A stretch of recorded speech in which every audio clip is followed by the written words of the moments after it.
the one gal that he was trying So to that's that rolling TV plan? for because she couldn't get in her vehicle. Right, yeah. And so he told her that he would save it for her.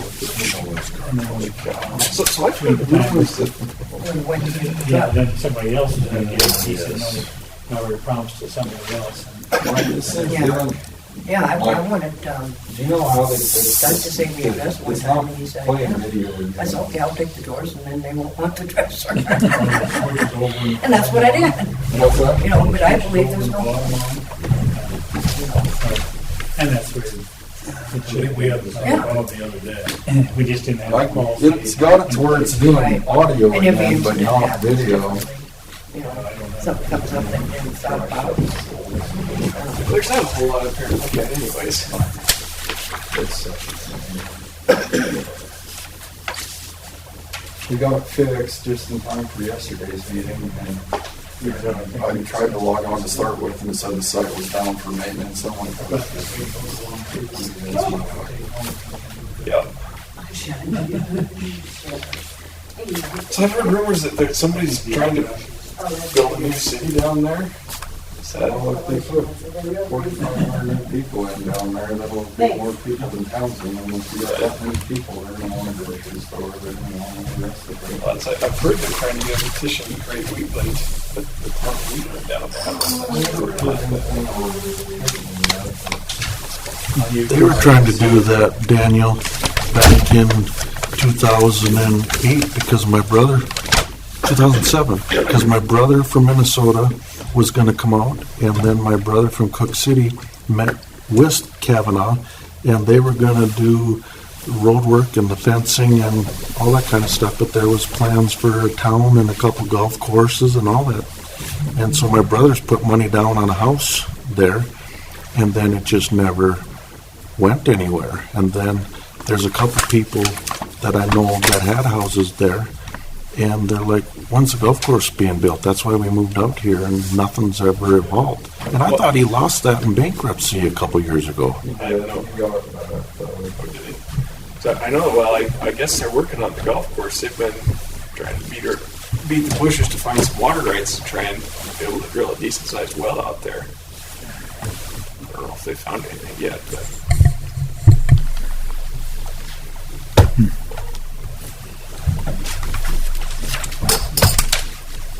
They just said the developers from this side, they were apparently talking about Kavanaugh's talking about getting the subdivision going and selling the development, but it'd be the single largest sale for development in Montana history. The city was asking $26,999. You don't like to be in the light? Well, it's fine. You can close it more if you need to.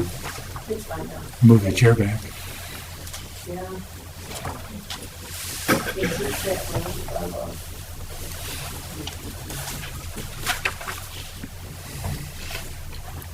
Any other commissioners coming, Mike? What's that? Any other commissioners coming? I don't think so. I think Debbie was gonna watch that. Call the meeting to order. Hold on just a second. Yeah, we're live. Okay, call the meeting to order. Any public comment before we get into the, you want to talk? You know what I mean? Sure. What's that? You want to make any comment before we get into things, or you want to wait? The only thing I was concerned about was to put up the free sign again, you know, with an option that there is no holds, then first come, first served basis. There's been a lot of stuff that's been dumped, and they're probably making more trips to Helena. I noticed that it does cost more to have somebody up there all the time too. The new way, once everybody got used to it, is working good, but then you have to have somebody up there when the dumps are open. You know, but, and then to open them up again 24/7 and still have your problems of going back, people dumping that don't belong here. So, I'm open to options, but, you know, I think we could put the free stuff up and just let the employees know that there's no holds on stuff. That is going to be the current practice. I just haven't finished the SOP because I have to write a little policy real quick for it. What's that? That is going to be what will happen. I just haven't written I hadn't had time to put it on paper and pass it out to the crews, but we have permission to have that back again. I just have to pen a little document Yeah. to have the free file back. I know I got a comment You have to from, speak up because I'm deaf. everybody is around here, I think. I had a comment too from Jay Ricky, and he wanted the same thing, wanted the free goods back there, so. He had some other comments, but we'll cover them later. Okay. Okay, so, Can I ask for everybody to introduce themselves because I don't know that many people? okay, And I'm Josh Over, I'm the Public Works Supervisor for the county. Okay. I'm Daniel Davis, just a board member. What? Just a board member. Oh, okay. John Hahn. Okay, I know you. Chris Asplin, board member. Okay, Frank Davis, board member. okay, thank you. I'm Debbie Furman. And then Okay. Don Reynolds over there. I would board member too. Oh, okay. Don Reynolds, hi, Debbie. Okay. Thanks, Deb. They don't have a chair for you up there? It's okay, I like it down here. Okay. Those guys that feel more important up there. All right. Okay. Shut up now. Okay. So we're here, hopefully we can get some done on the options. So I handed a couple handouts there, basically just a summary of how I think that we probably ended up from last meeting. And so anybody got any discussion on the figures there, or? I spent some time this afternoon looking through your spreadsheet that you'd sent out last, and all the numbers seem to follow through and make sense, so. Okay. Any of them make more sense than other ones? Well, we all know my opinion on that. Okay. Everything looked good to me, John. On option 2, the 30-yard can was only at Cedar Street, right? The walk-in can. Correct. Yeah. And as we go through this, one of the things that the commission and I have talked about is if we do make changes like this and we're reducing our spend, I'd like to, during the summer hours from daylight savings to daylight savings, have the transfer station open on Sunday as well, and then through the winter, just have it open on Saturday. That would help encourage our large loads, give them the best opportunity they can to bring them to the transfer station and not jamming our 40-yard cans full. And I think with all of these, we'd be able to afford another 4 hours, for half the year. Okay. And that was just on the transfer station. Just the transfer station, yeah. So, why is it when we bring stuff up to the transfer station that we're charged for paying taxes for the sanitation department? For household goods, you shouldn't be, man. If you have tires or if you have fridges, some of those are like a fridge has Freon in it, and we have to pay a Freon charge, or the bid for the recycle includes what we pay an additional fee for Freon disposal. Tires, we do charge for tires because we have a limited pit space for burying tires there. Do you charge for deck wood then, if somebody tore down their deck and put Construction, up that there? would be considered construction debris, and we do charge for construction debris because that's not typical in-household waste. You're talking about the in-house? Yep, your household trash inside the house. If it's any construction type debris, we charge for. Agricultural debris, we charge for. Concrete. If I would take my household garbage to the Cedar Street, I wouldn't take it up there.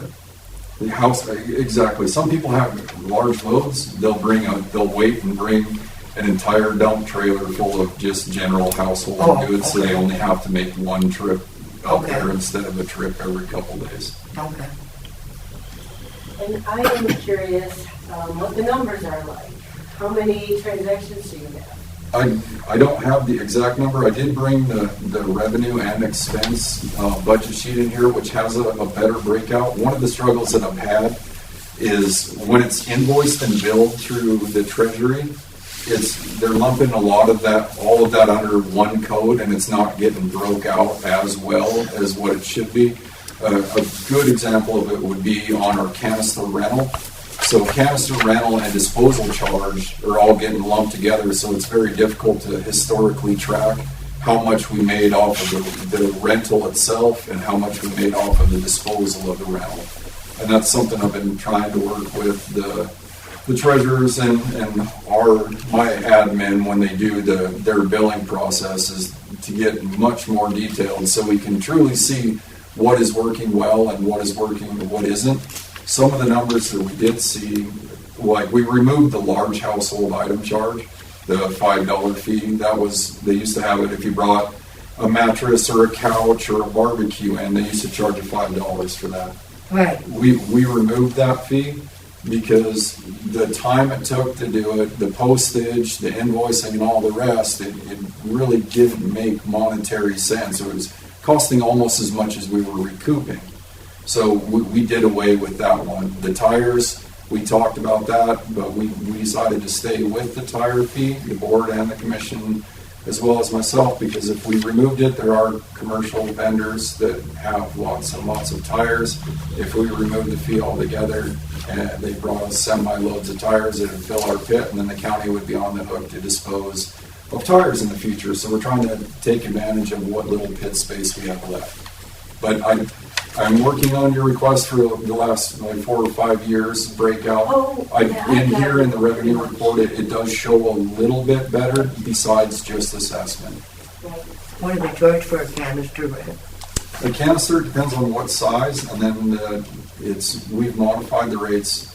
I'd have to, off the top of my head, I can't remember the exact dollar amount, but we have 20, 30, and 40 yard cans we rent.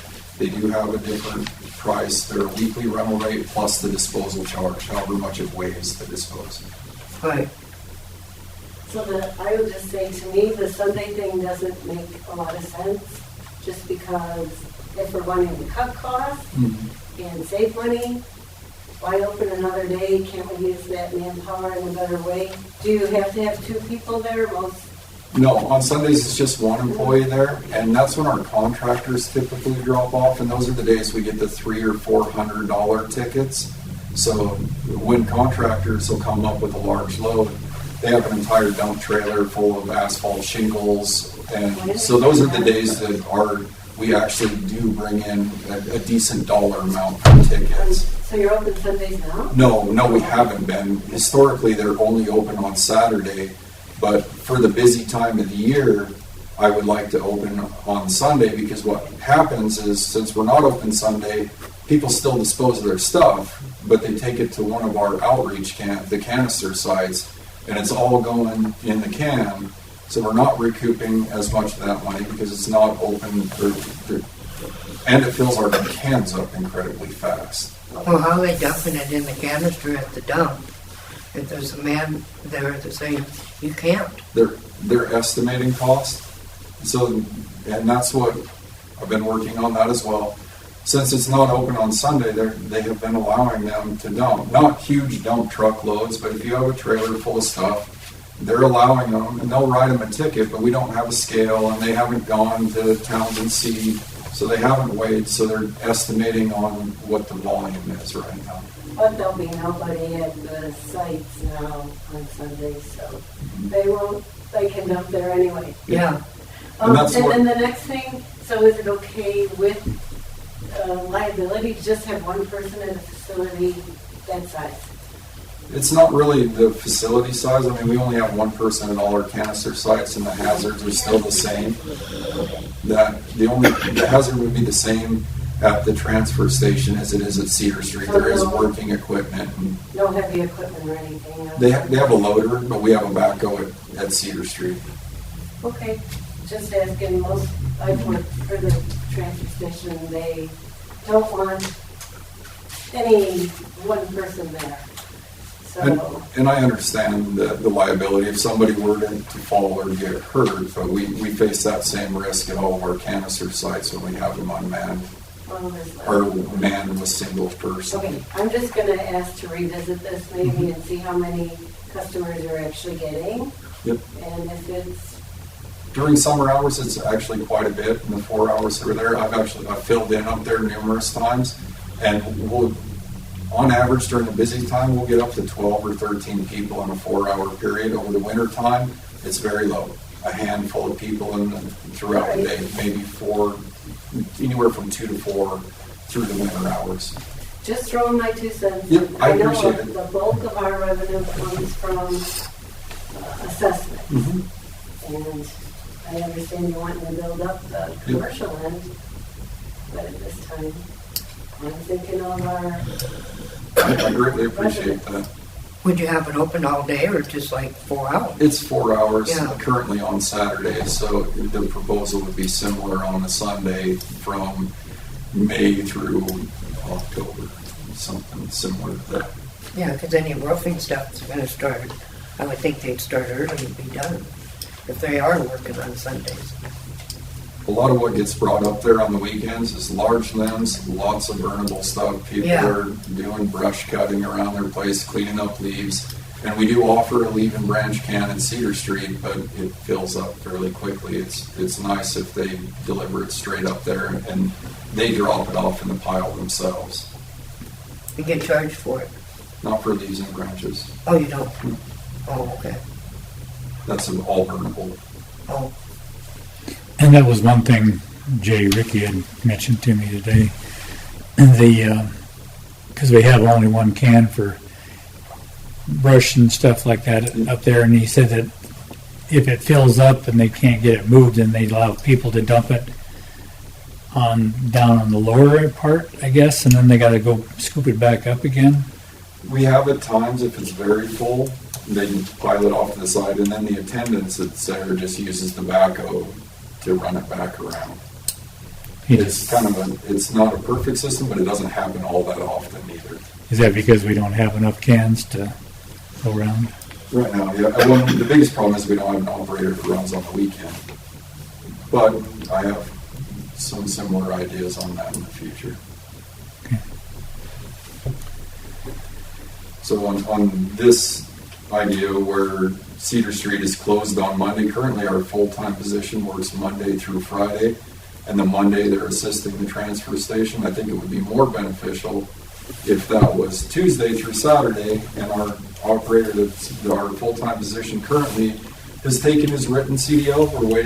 He's waiting on his DOT certificate or his practical exam. So when he gets his CDL fully, he would be able to go get the hook truck and be able to empty a can on Saturday if he notices the one's getting full. So that would mitigate that the branch can is mostly full Saturday afternoon, and we know there's a high probability it won't make the weekend. And since that they wouldn't be married to any one site, the full-time position one, he would be able to pack the can, and once it gets close to full, if we have any of our outreach sites that are getting close to full, they would be able to move that can up to the transfer station on Saturday and just dump it on the floor. We can deal with it Monday morning. One other thing Jay had mentioned was a lot of times there's only 2 cans open on Cedar Street, and especially on a weekend, he was thinking that maybe they should all be open. The problem with that is if you open 4 cans, you end up with 4 partially full cans, and it's a lot harder to manage the trash. If you open 2, you can continue to pack them. Yeah, it makes it, you may have to wait a minute or 2 for somebody to dump their trash and get out of the way, but we're not at a high enough population now to where it's really causing a big traffic jam. It's nicer to have 2 open, then we can pack throughout the day. And then typically those are full, those 2 cans are full on a Saturday, and then Sunday morning they have 2 empty cans to start with, and they'll open those 2 up. And if we get close, they may have a quarter of a can left in one of the ones from Saturday, and they'll open them up then. He seemed to think that they all filled up over the weekend, and that opening it up would relieve. He seemed to think that there's more traffic, and he said there's people waiting and there's a little congestion and stuff there. So. There's a little congestion, but once again, it's not, I filled in at Cedar Street quite a bit, even throughout the summer at its busiest time. And nobody's waiting more than a minute or two to get in. What's the hours for the traffic. Winston dump? What's the days? The days in Winston are on the weekend right now. Oh, what? Weekend and 9 to 3. Saturday and Sunday? Yes, ma'am. I was just relaying what Jay. Yeah. I appreciate it. And like I said, that's the reason why we do it, is just so we know that when we open Saturday, we've got 2 full empty cans ready. And if they fill up on Saturday, they'll open up one on Saturday, one of the other 2 remaining. But it's kind of, since we don't have a driver currently to haul cans, and it may be different if we shift our full-time hours and he's got his CDL, we may be able to open 3 of the 4. And then that way, if we have a full, he can pull that at the tail end of Saturday. Because if we implement the cameras, then you'll be able to tell also. Yep. It'll tell me level of full beginning and at the end of the day every night. Okay. Anybody else? Thoughts? You were talking, go back to the transfer station. You said it's only open 4 hours a day, Jim? 10 to 2 on Saturday currently. 'Cause I had it down here, and I guess we must have discussed it, maybe have it, Opening at 6 hours or. yeah, something 10 like to that. 6 would be 8 hours. Yep, and that was one of the proposals is 10 to 2 is difficult for people who are doing yard work on the weekend. They get up and for them to be able to finish their project, get all their stuff, we're not open Sunday. So then they gotta try and rush up to the transfer station to get their stuff dropped off if they have a large load. And if they don't finish up, then their option is to wait until the next weekend or take it to Cedar Street.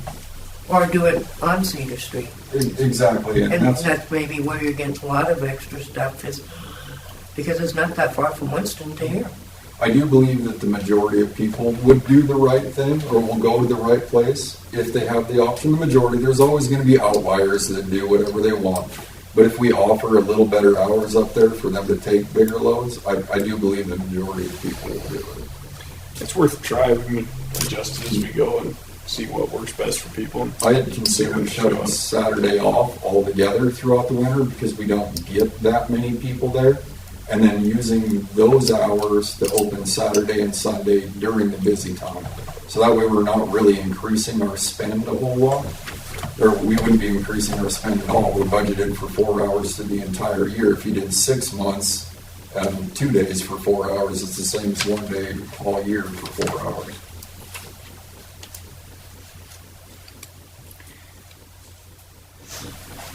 Okay. Any other comments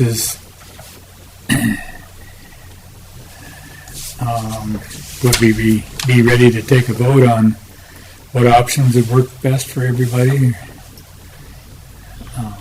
Like I said, I'd like to hear Mike's thoughts on, think of the options we've talked about printed off here. What's that? What are your thoughts on this sheet options 2 and 3? Is that one of those, you think that's something that's workable, or is there something else we need to address before we bring it I to the think commission? 2 or 3 would be workable. Okay. And Commissioner Delger and Commissioner Randolph and I talked after last weekend's, or last working meeting, and we even discussed that these outreach canisters, maybe even giving them a midday week, a 24-hour period, open it Wednesday morning, close it Thursday morning. It won't cost us anything more, but it gives them a midday week. And it still limits the exposure or the potential for out-of-county traffic to get in there. But it gives them, that way people aren't, if we're taking their walking can away, we all kind of believe that we probably ought to give them something halfway to the weekend. So I think that's something that's pretty easy to change on the fly as we go if need be. And it will be of no cost. It's the same full-time people that are working there. They just open it one morning and then close it the next morning. If we don't, we're going to be paying somebody to drive around and pick up garbage up off the ground outside the fence. So you're going to keep the walk-in garbage? Nope, walk-in cans would go away Oh, they will? Why? I mean, because it's twice as many trips that we have to take.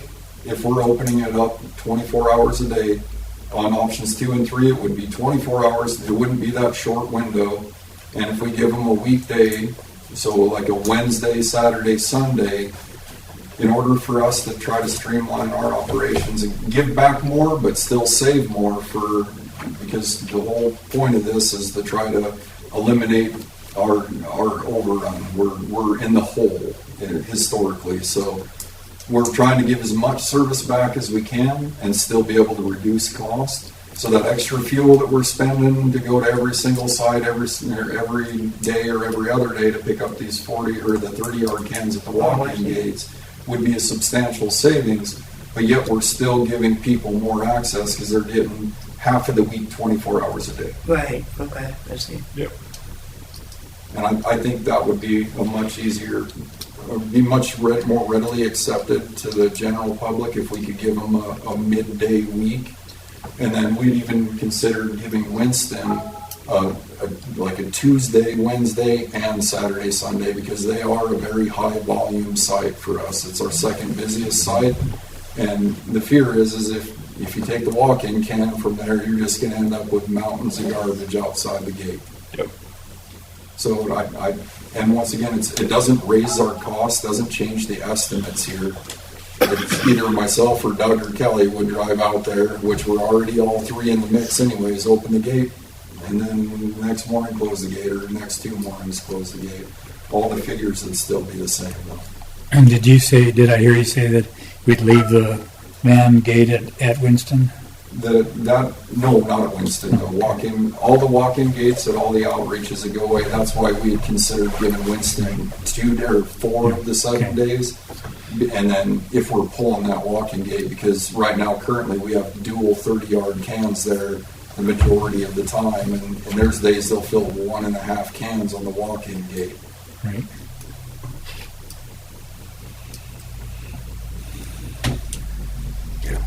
If the rest of the subdivisions go in their plan, we'll have to go back to the drawing board. Get that many more houses, we should have that many more assessments. Should. That's if somebody collects them all. People that live down that way, a lot of them don't come this way. Nope. You know, it's not like, oh, okay, I'll go to Cedar Street. Yep. Because frankly, I never come to Townsend unless it's for a meeting or something, and that's at night, nothing's open. Well, we have and a lot of people I know there, they go to Helena, so. And we have a significant commuter population here. It's much easier for them to pull in to Winston on the way into Helena than it is to drive through town to go to Cedar Street and then come back and get on the highway. And that footage shows on my cameras that I've had out there. We have a large volume of people that show up at Winston between 5:30 and 7:30, and that would, to me, is your commuter traffic. Oh, no. Yeah, I think once people get in the routine, I think a Tuesday, Wednesday, Saturday, Sunday would be a lot more workable for everybody. I think that would, and that was what Commissioner Delger and Commissioner Randolph and I agreed that with the volume we see out there, it would be a much easier solution for them. And then that still gives us the Monday to do all of our big pulls on the 40-yard cans, and it gives us Friday to get Winston set up and ready again before the big rush on Saturday, Sunday. And will you have extra cameras up there too Yep. so that'll help I'm not pinpoint? going to worry about abusers anymore. I promise. Well, you always going to have some abusers no matter what. Well, if they know we're monitoring, if we find a few people, I bet most of that will go away as well. When we were able to press the ordinance the first couple times, we didn't see anybody in the cans for several months. And then you have to continue to make that statement. Eventually people will get to the understanding that we're taking a stronger stance on that. We have a couple homeless gentlemen that are living around town right now that have been making a nuisance out of Cedar Street just about every morning. Pulling garbage out or? Yep. Carrying trash bags apart and getting into the, whatever's left of the food and just making a general mess down there. And maybe the county should feed them. I I said maybe the county should feed them. Maybe go to the senior center. I know some businesses looking for help, so. Okay. Well, so we need a motion to accept this Can't and, make it as a working oh, meeting. that's right. Yeah. We just need to put it on the agenda for next meeting that we want to. As long as we or you guys are happy with these, then we can move, next meeting, you guys can make a motion to accept these three proposals. And then that allows me to formally take it back to the commission and start discussion and then figure out which one of the three or modifications of the three that work best in their view. Okay. Well, if the commission thinks it's workable, I think that's some middle ground that we can all meet on. Try it out. What do you guys think? Any other comments? Don? No? Chris? Good? Yeah, just give it a try, and as soon as we start getting excess garbage that isn't ours, then we gotta look at doing something different. We got a little bit of wiggle room. Interesting, looking at the tipping fees, they really did reduce by quite a bit. 800 ton from the highest point. Yep. And that was, how many dollars a ton we're paying? 26. So, yeah, and then fuel prices are going to figure into this at some point too. Yep. So there's always adjustments to do. But that's why we review this. Hopefully review it every year so we can fine tune a little bit better. I think that's, until we find a sustainable solution, a one-year review is perfect. And then once we find something that works well, I still think it needs to be in at least every other year discussion, just to make sure that we don't end up where we were at with the same business model for 20 years that's slowly dragging us down. Yeah. Yeah. Okay. So you're talking about option 2? So what we're doing right now is we're looking at all three options. Uh-huh. The board is. So next week we have our actual monthly meeting. This is just a working meeting. And at the monthly meeting, if the board is happy with these three options, they'll make a motion to approve these three options, to give to me, to take to the commission, and then discuss them with the commission and figure out which one of these three, or a modification of these three, or to do nothing. Oh, So they'll make a motion to advise me to take this to the commission, and then from that point, then there'll be some discussion with the commission and my office, and we'll figure out which way we'll go, and then we'll have to go to a commission meeting. And Mike, will they have to have a 30-day comment period on this, or will you guys be able to just vote? I think you can just go ahead and change. We'll have to talk to Renee and see. Yep. So in the packet as well, I put in our budget, is why I included the current revenue and expense for this fiscal year, 3/4 of the fiscal year.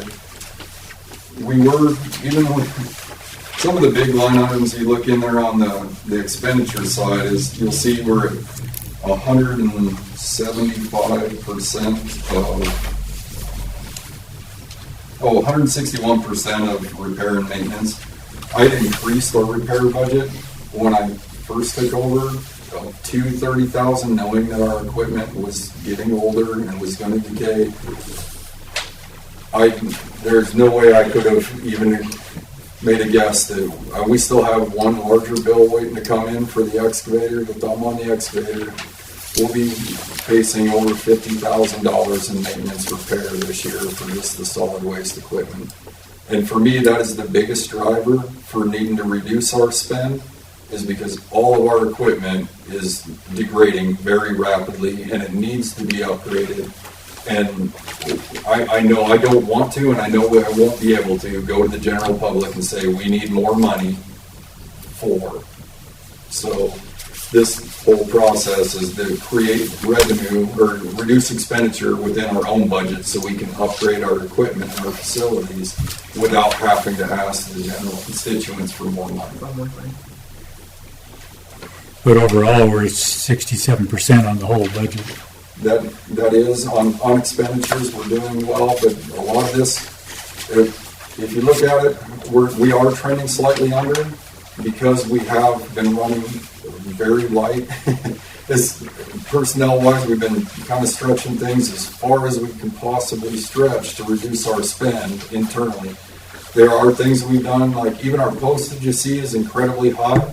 It would have been much higher if we would have continued to send out those $5 bills. So we have reduced them in every way we can to try to limit our spend under the current system. We just can't reduce it enough to accommodate how much we're losing. The revenue side, I mean, this also includes the loan repayment my predecessor took for the 6 30-yard cans, and it also, which was $49,500, and it also includes the one-time sale of our metal for $39,000. So that, if you forecast it out with our maintenance repair, we're going to come in just about flat, which sounds good, except for we have to repay our debt, and we have to figure out how to upgrade our equipment.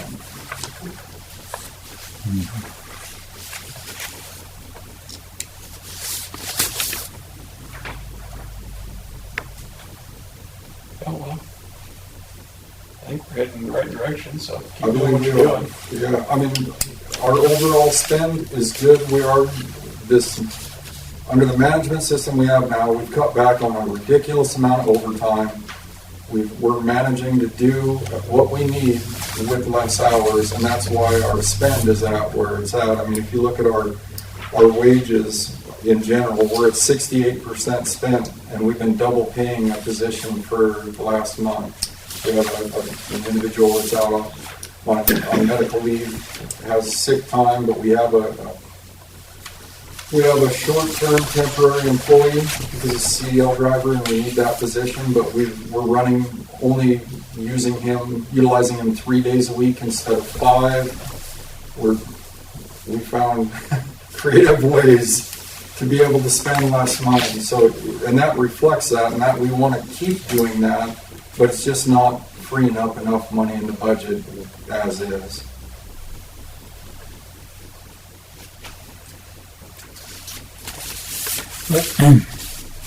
One question, this kind of goes back to fiscal year 2016. It was the only year that there was depreciation charged on there was $46,000 in 2016.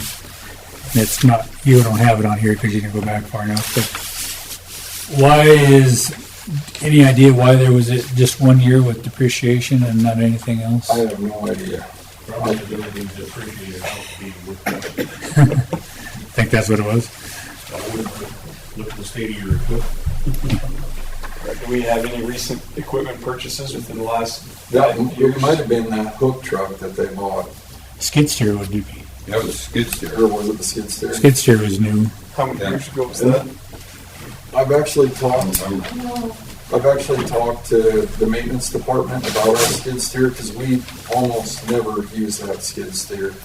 And I've talked with their department head about surplusing that out to him and having him purchase it from us because we don't ever use it.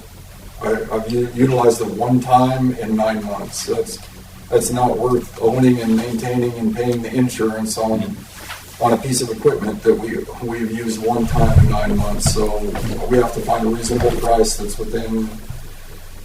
sustainable, and then we'll surplus it out to his department. He feels like he's got the capital in his budget to be able to purchase that from us on surplus. Right. And I know Mary had talked about selling it, but then she decided she needed to move the buildings around that they were building for the monitors and stuff. Also, Another thing that we could get rid of is that compactor. Is it still full of plastic? I haven't even opened it, or haven't done anything to it. It's sitting down there, but that would be another great thing that we can surplus. Because it was 15,000 when I bought it. What about though,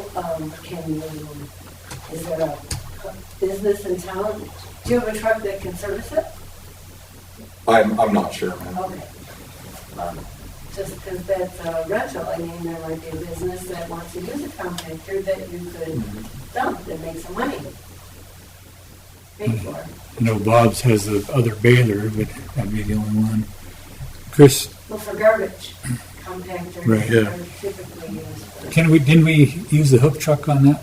Yeah, you can use a roll-off truck to pick that up and dump it. Some are linked, so I didn't know which was which.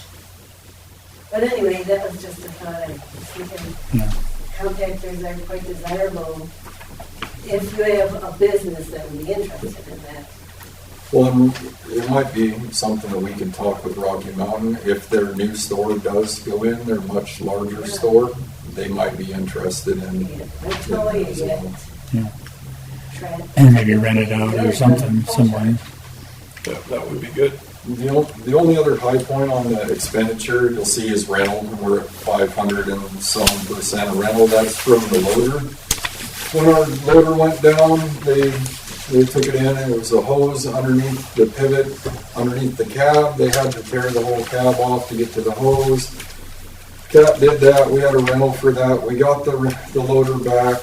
Several days later, it was leaking again. And when we contacted Cat, they said, well, there's a bunch of other hoses in there that should be replaced. Why they didn't do that or communicate that to us when they had the cab off in the first place. So we had to rent the loader again. So that was a $5,000 expense just for rental for the 2 times we had that. Also would have been for the couple of days that the hook truck was done. But the largest part of that was the loader rental we had for nearly a month. Yep. On page 11 of 11, you have the fund totals, and then you have the grand totals. What is the grand total? I've never run into that before. I have no idea, to be completely honest. Mike, do you know what that is? The grand total at the very bottom? Also has it under the revenue too. On the actual ones? Yeah. It looks like the grand goal for each of those years.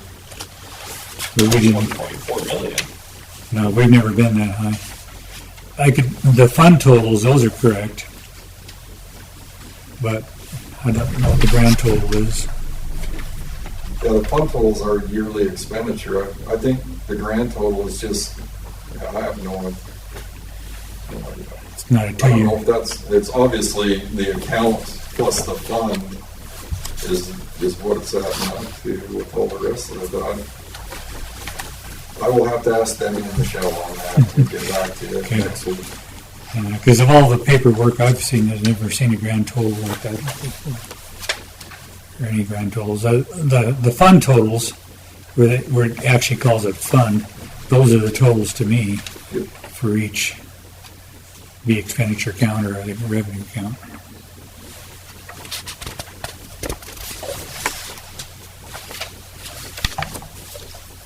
Okay. Any other questions on the expenditure report or the revenue report? No questions. Okay. And the last thing, this is just a draft RFP that Bob Church from Great West put together. I printed it off for you guys just to take back home with you tonight and then maybe review it. And by next week, if we have any questions or comments, I don't believe there is enough time tonight to go through line by line through everything. But it gives you a week to kind of read over it and then see if you have any questions, comments. Bob Church, he's been pretty active with the engineering of everything we have throughout the years. So he's made some comments. Commissioner Fulford's made some suggestions as well. I just wanted to provide it to you to get your feedback. so I can sit down with the commission and we can formalize an RFP, hopefully by tail end next week. Was it similar to their, It was the last one we took. This is basically the last one we did, and then Bob has made a couple minor modifications in there already, Okay. and then we got some additional follow-up comments. So this is the last one we did with Bob's edits. Some of Bob's edits, and then anything that he just had comment isn't a permanent change in there, but he has changed some stuff. And you told us for 5 years this time? This is, all I said is I took the last one we did and sent it to Bob, so everything on this is solely a draft. I'm looking for feedback from everybody. Okay. All I did is got a copy of the last RFP we did and sent it to Great West and said, this is what we did last time, give me your advice. Just similar to what I'm doing here. okay, So anything we've learned from the last go around, please comment freely on it so we don't make the same. get it done sooner? Yeah. Maybe on the, up there on the hill, you know, like you're talking about opening on Sunday. Maybe that would be good for summer hours, but not so much in the winter. Yes, ma'am, and that's, And then, if we do have a Sunday, it would only be during the summer. And then I'm considering not having Saturday at all during the winter because we don't get very many people that Right. use it. maybe just a temporary to see how busy you guys are after this. You know, so people don't get all keyed up, oh my God, another change or whatever, because, you know, a lot of families like to be home on Sundays too, so. Very much There's so. always a testing procedure. And if we did try it and not enough people are showing up, Yeah. when we get through that season and we close Sunday, we just wouldn't do it again the Right. next year. We'll have to see how it works. Yeah. That was some of the biggest concern I've heard from the general populace is they lost a lot of access. So we're trying to figure out how to give more access and spend less money. Has Lewis and Clark been notified that we're going through an RFP then? As far as I know, we haven't formally done anything. This is the draft, but as far as I know, no official notification has been made yet because we haven't even formalized the RFP to date. Right, but they were supposed to be notified 90 days before the end of the contract. That, Pretty sure they were notified, because we got a letter from them asking what was going on with it, and we told them we were going to put out an RFP. That was the last I heard. I just didn't want to speak for the commission because I didn't make the contact. sure, okay, that's fine, I just wanted to make sure that they didn't want to breach the contract.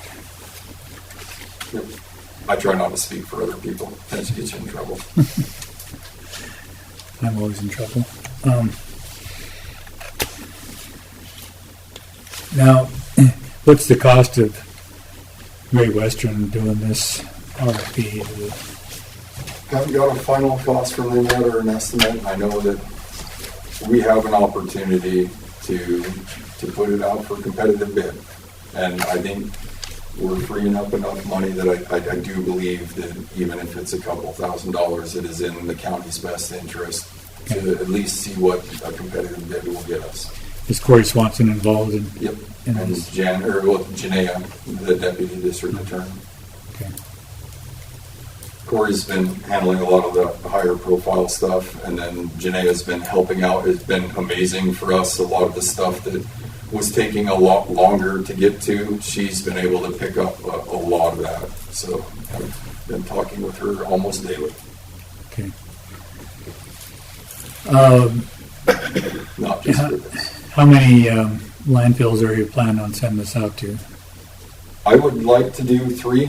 I know years ago, Logan was one. They didn't put in the last RFP. They chose not to.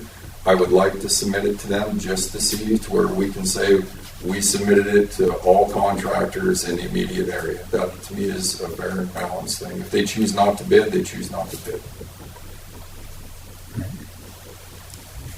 Okay. Because I remember he just said, this is our price, anyone can come anytime. And that's what I heard, but I think it's still worthwhile to send it out to them. And I think Brian had said he had sent one out, but he had the wrong email address, so he didn't pursue it any further than that. So, from what I remember anyway, which isn't always correct. Okay, any other questions? Anybody got anything? No comments on that. There was one comment, and again from Jay Ricky, and like I say, I'm just bringing this forth. If we were to open up, well, I know there's no dumpster diving, but in the past they were allowed to, if they had a hook, they could take stuff out. Any ideas on that? I would still say no to that, because if you allow part of it, you're going to end up with a more rampant problem. Because if somebody's got a hook and they're leaning way over and something's heavy and they go to tug, they could fall and they can. I think if the county's going to have a no tolerance policy, and that's the way our ordinance is written, then we wouldn't be able to have an exemption on that. We're gonna have barriers up too, right? What was that? Barriers are. Yeah, and that's one of the things that I just spoke to the commission about. They pulled the old guardrails right before you got to Goose Bay. I think there's 6x6 concrete pillars. I would like to put them 6 foot back from the can, so when people pull up, they have to drop their tailgate. They can't be backed up all the way to it to where they're exposed to a fall.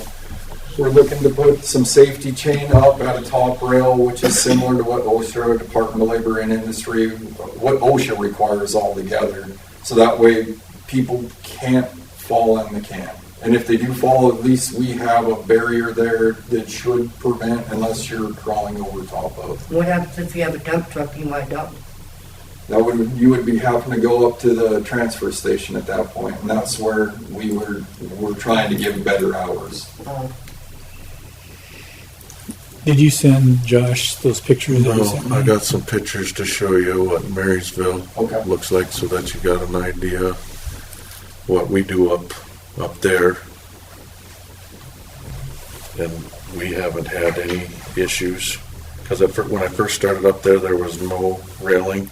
Yep. But then there was the rumor floating out there that they were going to go to Mako wanted all manned sites, and then railings. So we did the railings. We already were manned, so we just did the railings, and then we've got a gate in front of each can. So when somebody's got something heavy, they open up the gate and they back their truck up farther and dump it. And we haven't had any issues, and we haven't had anybody complaining that they don't like it or want something different. Yep, for me, the chain was just a temporary fix until we got a more permanent solution like that. If we're putting rope railing, we'd probably have to have an engineer or on-call engineering firm design it for us. I wanted to do just something as a stopgap measure to where we ensure that nobody accidentally falls in the can, especially if we don't have a monitor there to assist them to get back out.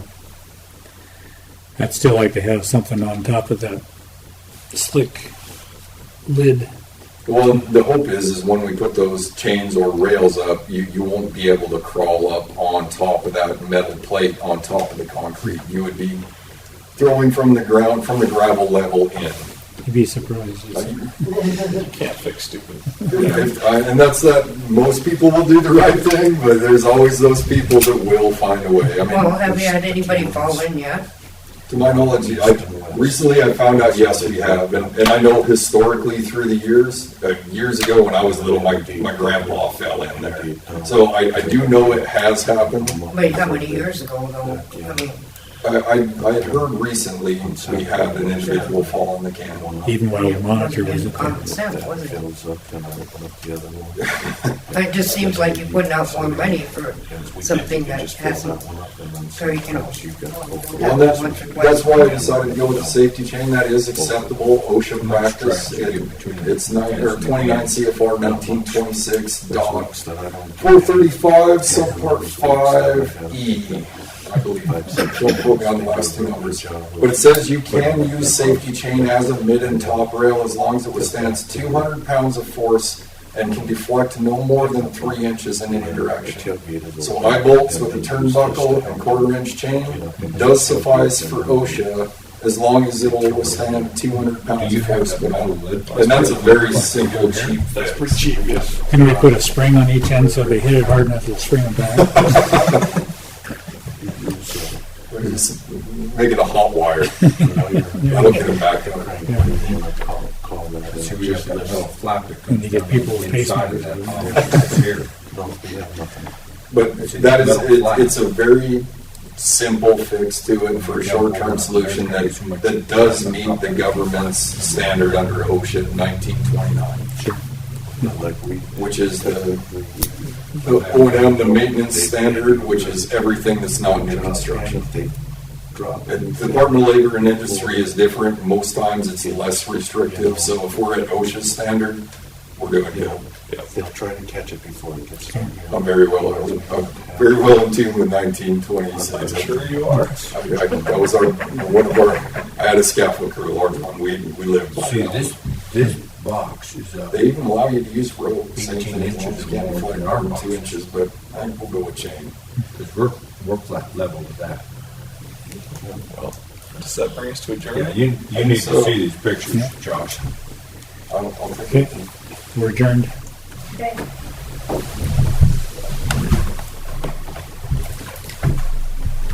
Done? Josh, just curious, when did you start?